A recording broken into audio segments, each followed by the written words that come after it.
Horas, horas, horas, balik Academy dari tepian Danau Toba yang indah. Oke, kita sekarang membahas ya seorang komandan pemburu, ya, komandan pemburu lapangan, ya, bernama Handik Jusin.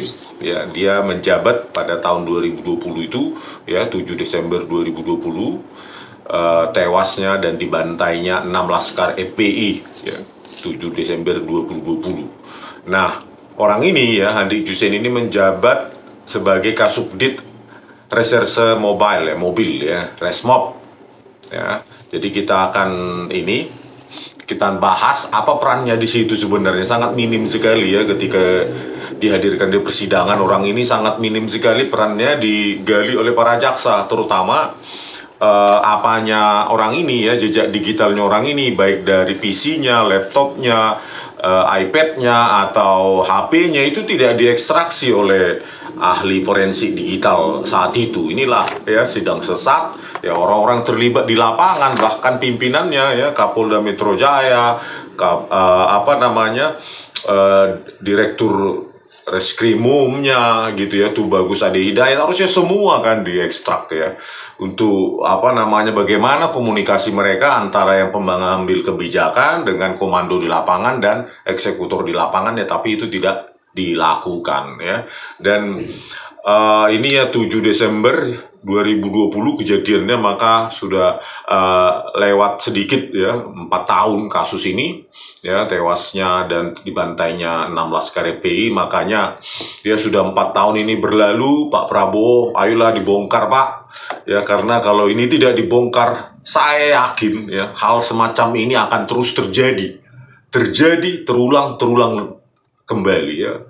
Ini tidak masalah suku, agama atau apapun ya. Korban rekayasa ini tidak ada lagi memandang suku, agama ini ya. Sepanjang mereka ada kepentingan, mereka akan mengulangi. Makanya ini harus dibongkar, ditangkap, dipidana orang-orang yang yang terlibat, mulai dari pengambil kebijakan dong ya, yang harus diperiksa secara intens. Oke, Pak Prabowo, kami sandarkan harapan kami sebagai rakyat ya, kami dari tepian Danau Toba ya, mengharapkan keadilan dan kemanusiaan dijunjung tinggi, karena kita punya sila kedua ya, kemanusiaan yang adil dan beradab ya.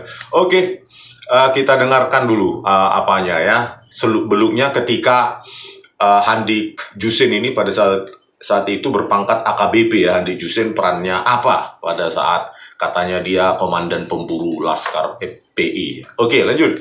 Saya ambil dari tribunnews.com, Selasa 9 November 2021 dengan tajuk Kasubdit Resmob sebut anggota Laskar FPI sempat ambil alih senjata api milik Bribtu Fikri.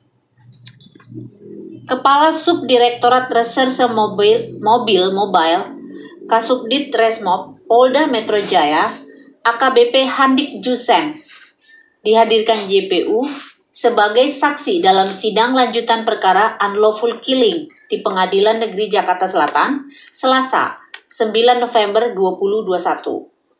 Handik sendiri merupakan komandan dalam insiden pembuntutan rombongan Muhammad Rizik Syihab yang berujung menewaskan 6 anggota Laskar FPI tersebut. Dalam persidangan, Handik menyebut saat kejadian, anggota Laskar FPI sempat menguasai atau mengambil alih senjata api milik terdakwa Bribtu Fikri Ramadan yang merupakan anak buah dari Handik. Jadi ini sekali lagi ya, Handik Jusin ini dihadirkan di persidangan pada tanggal 9 November 2021 di Pengadilan Negeri Jakarta Selatan. Terus dia menyebut kejadian pada saat anggota Laskar FPI di dalam mobil mobil Xenia ya, Daihatsu Xenia ya, ketika dari rest area KM 50 terus mau dibawa ke Polda Metro Jaya, katanya ada insiden pengambil alihan senjata api oleh anggota Laskar FPI di dalam mobil tersebut.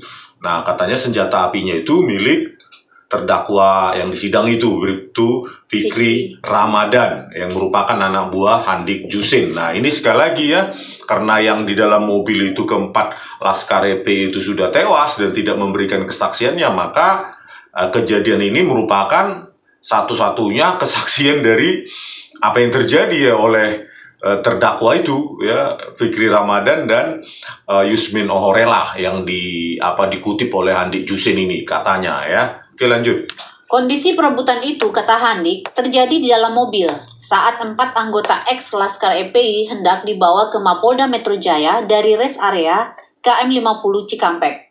Sebagai gambaran, dalam mobil tersebut berisikan 3 anggota Polri serta 4 anggota Laskar FPI. Ketiga anggota Polri itu, yakni Bribtu Fikri Ramadan Tawenela, Ibda Muhammad Yusmin Ohorela, dan almarhum Ibda Elwira Priyadi Zendrato. Oke, jadi pada saat dibawa dari rest area KM 50 ke Polda Metro Jaya ya, Handik Jusin ini mengaku ya ada 7 orang berarti di dalam mobil Xenia, Daihatsu Xenia tersebut, yaitu 3 anggota Polri, Bribtu Fikri Ramadan, Ibda Yusmin Ohorela, dan almarhum Ibda Elwira Priyadi ya Zendrato yang katanya telah tewas dengan kecelakaan tunggal motor Scoopy ya. Jadi 7 katanya pengakuannya. Oke, kita kutip aja terus. Sedangkan 4 anggota ex-Laskar FPI itu diantaranya Lutfi Hakim, Muhammad Suci Kadapi Putra, Ahmad Sofyan, dan M. Reza. Hal itu bermula saat jaksa menanyakan keterangan dari para terdakwa kepada Handik soal keputusannya untuk melesatkan tembakan. Saudara mendengar sendiri dari kedua terdakwa dan almarhum apa tindakan yang menyebabkan mereka terpaksa harus melakukan tindakan tegas dengan tembak mati pada 4 orang tersebut. Apa yang menyebabkan terpaksa? Tanya jaksa dalam persidangan. Menjawab pertanyaan itu, Handik mengatakan tindakan tersebut dilakukan karena anggotanya sempat diserang anggota Laskar FPI. Hal itu diketahui atas penjelasan dari para terdakwa. Tunggu dulu ya, jadi jelas ya apa yang dikatakan oleh Handik Jusin ini sebagai komandan pemburu pengintai 6 Laskar FPI pun ya, itu berdasarkan keterangan para terdakwa, 2 yang masih hidup ya, Yusmin Ohorela dan Fikri Ramadan. Jadi ya berdasarkan kesaksian juga gitu loh ya. Jadi 7 orang di dalam mobil itu, 4 tewas ya, 3 masih hidup, dan yang 3 terdakwa ini 1 sudah tewas katanya kecelakaan tunggal. Jadi murni dari Fikri Ramadan dan Ohorela ini ya, Yusmin Ohorela, bayangkan ya, dan itulah yang menyebabkan ya, akibat penjelasan kedua terdakwa ini, tuntutan jaksa pun cuma 6 tahun karena pembelaan diri dan tindakan yang berlebihan ya, pembelaan diri. Nah, itulah ya, berdasarkan kesaksian, akhirnya jaksa pun menuntut hanya 6 tahun dan itu pun nanti divonis lepas ya. Oke, lanjut. Sebab dalam insiden ini, Handik mengatakan kalau dirinya tidak di lokasi dan tidak terjun langsung melakukan pembuntutan. Nah, ini lagi ya, ini juga ya, ini ditelan bulat-bulat di dalam sidang ya. Handik Jusin padahal dia koordinator lapangan ya, dia mengatakan tidak ada di lokasi dan tidak terjun langsung melakukan pembuntutan ya. Statement omong kosong ya kan, karena tidak dibuktikan dengan di mana dia saat itu. Coba ya, jejak digitalnya bagaimana dia, dari mobilenya, dari semua yang bisa kita ekstrak ya, HP, laptop, PC, dan segala macam. Nah, statement ini kan harusnya dibuktikan di mana Anda saat itu. Anda mengatakan tidak ada di lokasi, tidak terjun langsung melakukan pembuntutan. Kan begitu. Ya, jadi tidak ada bukti yang mengkonfirmasi statementnya Handik Jusin ini ya. Nah, sayang sekali ditelan bulat-bulat dalam persidangan itu. Oke, lanjut. Untuk TKP 4, di situ penjelasan dari anggota kami bahwa awal mulanya terjadi upaya penyerangan dari 4 Laskar FPI pada Fikri. Karena saudara Fikri terdakwa ini duduk di jok tengah, sedangkan Yusmin si driver dan Elwira almarhum sebelah kirinya. Nah, ini konstruksinya menurut Handik Jusin ya. Di dalam mobil Xenia Daihatsu itu ya, si driver adalah Yusmin Ohorela, driver ya. Terus sebelah kanan berarti depan. Terus kirinya adalah almarhum Elwira Zendrato, sebelah kiri depan. Terus di jok tengah ya ada Yusmin Ohorela, Fikri Ramadan ya, di tengah ini. Baru sisanya adalah keempat laskar FPI tersebut. Itulah konstruksinya menurut Handik Jusin ya. Sekali lagi Yusmin si driver ya. Terus Elwira itu di sebelah kirinya di depan. Nah, di tengah Fikri Ramadan. Baru sisanya adalah keempat laskar FPI karena 7 orang katanya. Oke, lanjut. Adapun serangan yang dimaksud Handik adalah anggota Laskar FPI sempat mencekik leher dari Fikri dan mengambil alih senjata api yang berada dipegang Fikri. Jadi ada salah seorang anggota Laskar FPI, ini konstruksi dia, mencekik leher Fikri yang ada di tengah ya, di jok tengah mobil Fikri Ramadan dan mengambil alih senjata api yang berada dipegang Fikri. Nggak tahu ya berhasil diambil alih atau tidak kan gitu kan. Terus bahkan kata dia, anggota Laskar FPI yang tidak diketahui namanya itu sempat mengarahkan senjata api ke arah Fikri. Oh, dia nggak tahu siapa yang, bayangkan dia tidak tahu siapa yang mengambil dan mengarahkan senjata api yang diambil dari Fikri Ramadan tersebut ya. Oke. Diketahui dalam mobil tersebut 3 anggota ex-Laskar FPI duduk di sisi paling belakang mobil.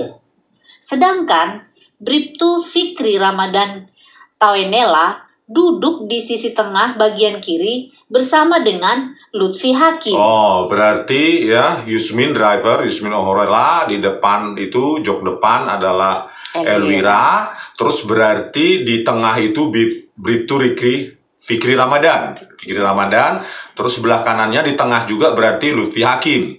Terus yang 3 lainnya ada di belakang. Berarti yang dituduh untuk mengambil apa itu? Mencekik dan mengambil senjata api dari Fikri Ramadan, apakah Lutfi Hakim ya? Dari keterangan itu. Tapi Handik Jusin sendiri tidak mengetahui namanya. Oke, lanjut. Selang beberapa meter, mobil tersebut melaju dari KM 50. M. Reza yang duduk di belakang langsung mencekik terdakwa Fikri karena kondisi tangan yang tidak diborgol sedari awal penangkapan. Ternyata belum terlalu lama perjalanan dari rest area KM 50, tepatnya di KM 50+200, tiba-tiba salah satu anggota EPI yang sejak semula tidak diborgol atau tidak diikat tangannya, bernama M. Reza almarhum, duduk sebelah kiri kursi belakang, tepatnya di belakang terdakwa Fikri Ramadan, dengan seketika mencekik leher terdakwa, beber jaksa dalam Nah, ini lagi persidangan. Ya, bahwa jaksa sendiri pun hanya mengutip dari kesaksian dari Fikri Ramadan dan Yusmin Ohorela. Jadi Muhammad Reza katanya berada di belakang, sebelah kiri, di belakangnya dari Fikri Ramadan melakukan pencekikan gitu ya. Dan herannya ya dari rest area KM 50 ya, ketika mereka dibawa itu 4 orang Laskar FPI tidak diborgol, tidak diikat, tidak diapain, masuk akal tidak? Gitu ya. Padahal sebelumnya sudah terjadi tembak-menembak katanya, menewaskan 2 Laskar FPI lainnya sebelum sampai ke rest area KM 50. Bayangkan itu. Sudah terjadi tembak-menembak dan ketika dibawa ini yang 4 Laskar FPI yang masih hidup ke Polda Metro Jaya, tidak diborgol atau diikat tangannya di belakang dan pengawalan ketat, atau mereka dipisah 1 orang 1 mobil. Itu loh, 4 Laskar FPI ini. Bayangkan 4 dimasukkan ke dalam Xenia Daihatsu ya, dibawa 4 orang dan tidak diborgol dalam 1 mobil. SOP apa itu? Harusnya kan dipisah-pisah. 1 mobil kan banyak katanya, kata saksi, kesaksian di warga di rest area itu kan banyak mobil gitu. Itu makanya video CCTV di warung ya rest area KM 50 itu disuruh hapus oleh polisi video CCTV-nya. Terus rekaman-rekaman di HP warga di KM 50 juga itu disuruh hapus oleh polisi. Jejak darahnya juga dibersihkan. Bahkan TKP kunci rest area KM 50 dibongkar. Bayangkan itu. Ya. Terus yang sisanya adalah kesaksian Fikri Ramadan, Yusmin Ohorela yang dikutip oleh Handik Jusin.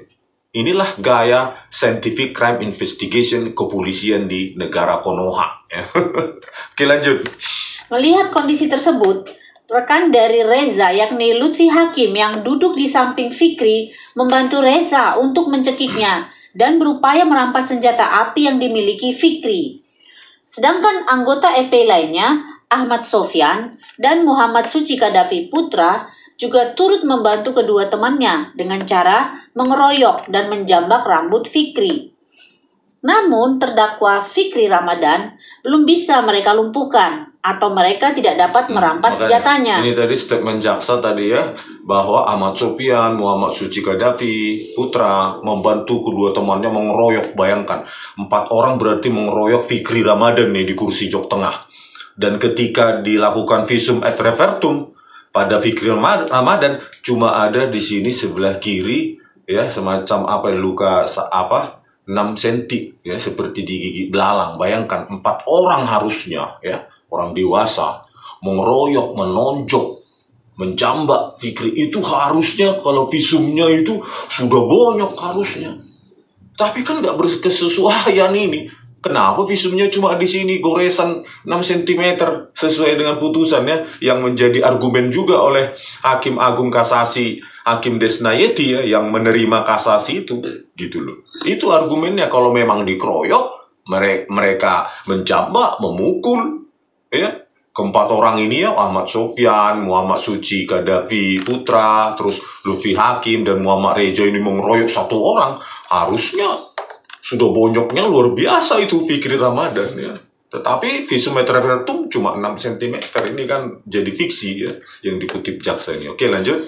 Pada saat terjadinya pengeroyokan dan adanya usaha perebutan senjata tersebut, Fikri Ramadan berteriak minta tolong kepada rekannya yang duduk di bagian depan. Berarti ini ya, Elwira Priyadi Jenrato dan Yusmin sebagai driver. Oke. Seketika, Ibda Muhammad Yusmin Ohurela yang merupakan pengemudi dari mobil ini menoleh ke belakang dan seketika memperlambat kendaraan sambil meminta terdakwa Ibda Elwira Priyadi Jenrato almarhum untuk mengantisipasi hal tersebut. Jadi Yusmin sebagai driver memperlambat mobil ya, Xenia Daihatsu, dan meminta terdakwa untuk antisipasi ya. Oke, lanjut. Mendengar teriakan tersebut, saksi Ibda Muhammad Yusmin Ohurela menoleh ke belakang dan memberikan aba-aba atau isyarat kepada Ibda Elwira Priyadi Jenrato almarhum dengan mengatakan, "Wir, awas Wir," ucap jaksa. Wir. Nah, Elwira ini sedang ada di depan ya. Yusmin lagi mengendarai, memperlambat terus ceritanya. Namun, bukannya menghentikan kendaraan atau melakukan tindakan persuasif, Ibda Elwira Priyadi Jenrato malah melesatkan tembakan timah panas yang berada di tangannya ke arah Lutfi Hakim dan ke arah Ahmad Sofyan. Jadi Lutfi Hakim dan Ahmad Sofyan ini kan berada di belakang ya. Yang di tengah dengan Fikri Ramadan kan Reza ya. Lutfi Hakim ini ya, tengah, di tengah ya. Oh, itu. Sisanya jadi di belakang. Sisanya di belakang. Terus? Akhirnya, peluru tersebut, kata jaksa, mengenai bagian dada para korban hingga menembus ke bagian pintu bagasi mobil yang ditumpanginya. Hingga mengenai sasaran mematikan, tepat di dada sisi kiri Ahmad Sofyan sebanyak 2 kali, tembus ke kaca bagasi belakang mobil Xenia warna silver, kata jaksa.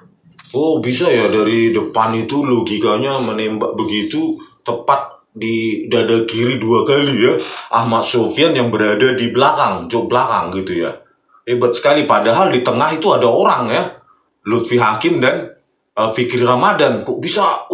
Hebat sekali, seperti sniper ya ceritanya ini ya, Elwira Priyadi Jenrato ini ya. Oke, lanjut.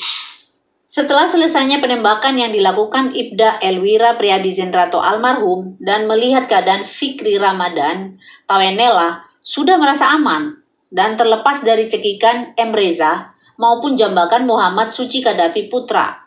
Kemudian keadaan dan situasi di atas mobil tidak ada lagi perlawanan. Terlebih saat itu, Lutfi Hakim, Ahmad Sofyan telah tewas. Nah, jadi ketika sudah tewas, Fikri Ramadan itu sudah merasa aman, terlepas dari cekikan Reza, ya, Lutfi Hakim sudah tewas katanya, dan Ahmad Sofyan sudah ditembak dada kirinya. Terus apa yang terjadi dengan Muhammad Reza, kok bisa tewas juga dengan Muhammad Suci Qaddafi? Itu pertanyaannya, kok bisa gitu ya setelah kejadian itu. Ya, oke, lanjut.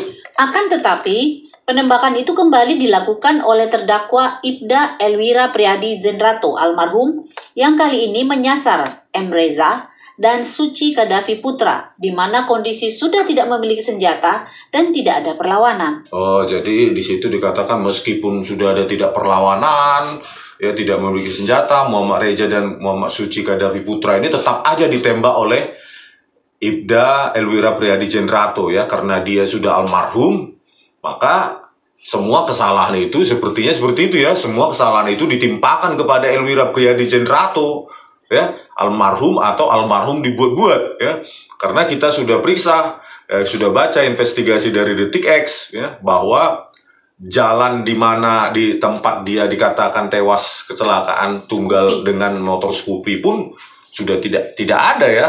Katanya dibilang Bukit Jaya, padahal yang benar Bakti Jaya. Terus kesaksian 2 orang yang ada warga sekitar tidak ada mengatakan kecelakaan itu. Bahkan 2 petugas unit laka lantas di Polres Tangsel juga tidak ada mengatakan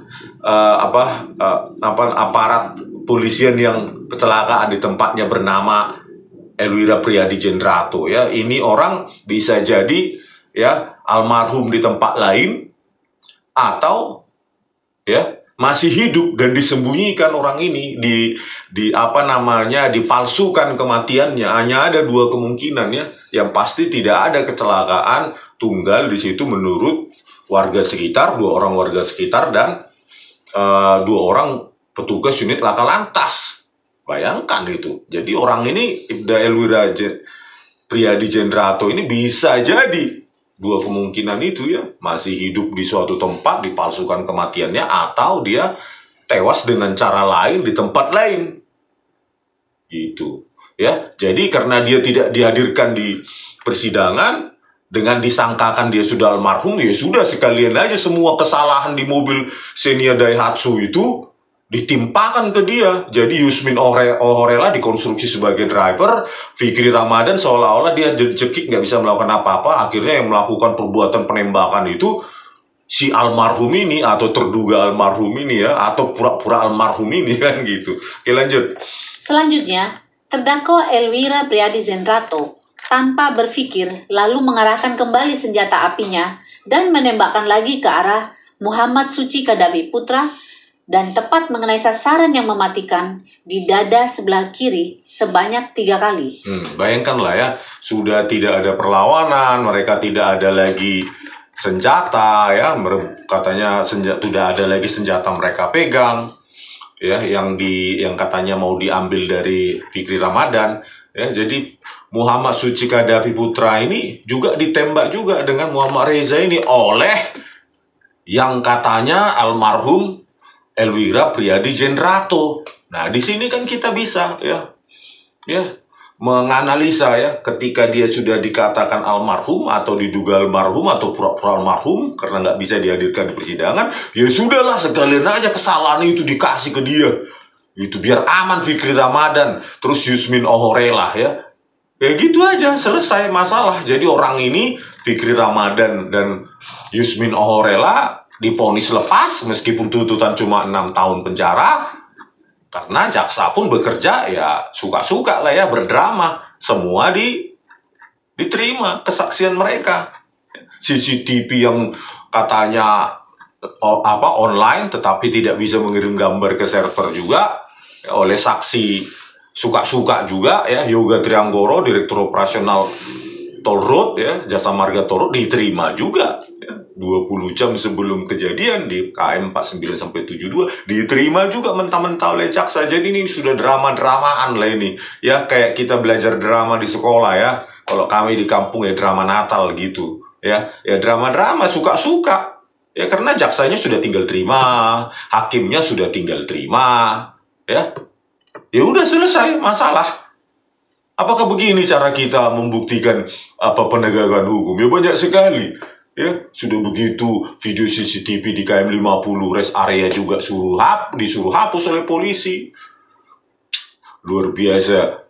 darah juga dibersihkan di TKP, bukan malah di polis lain, dijaga untuk rekonstruksi yang benar. Ya, udah begitu juga jejak digital para pengambil kebijakan, terutama itu Direktur Kriminal Umum Polda Metro Jaya, Tubagus Ade Hidayat. Dia mengeluarkan surat tugas, surat penyelidikan, malah tidak diinvestigasi ininya. Apanya jejak digitalnya, HP-nya dan segala macam, supaya tahu intensitas komunikasi apa saja yang mereka berkomunikasi antara Kapolda Metro Jaya Fadil Imran, Direktur Reskrimumnya Tubagus Ade Hidayat, terus koordinator lapangannya Andi Jusen, terus eksekutornya berapa orang, itu banyak sekali yang di surat tugas itu. Ini kan perlu dikonstruksi ulang, tapi itu gagal karena apa? Drama. Pengadilan sesat seperti kasus Jessica Kumala Wongso, drama-drama ya. Antara jaksa dan hakim penuh drama, seolah-olah mencari kebenaran, padahal ya cuma drama yang sudah disetting dengan narasi yang ada di belakangnya ya. Oke, kita akan bahas lagi KM50 ya, untuk menyuarakan kepada Presiden Prabowo ya, supaya dibuka ini kembali Pak, karena ini masalah penegakan hukum, penegakan HAM. Ini bisa terjadi kepada siapapun Anda ya, agama apapun Anda, suku apapun Anda, ras apapun Anda, bisa terjadi. Ini bukan masalah agama ini masalah kebiasaan merekayasa kasus yang harus kita hentikan bersama. Sebagai rakyat Indonesia harus bersatu kita. Oke, sekian dan terima kasih dari Baligi Academy di tepian Danau Toba yang indah. Horas!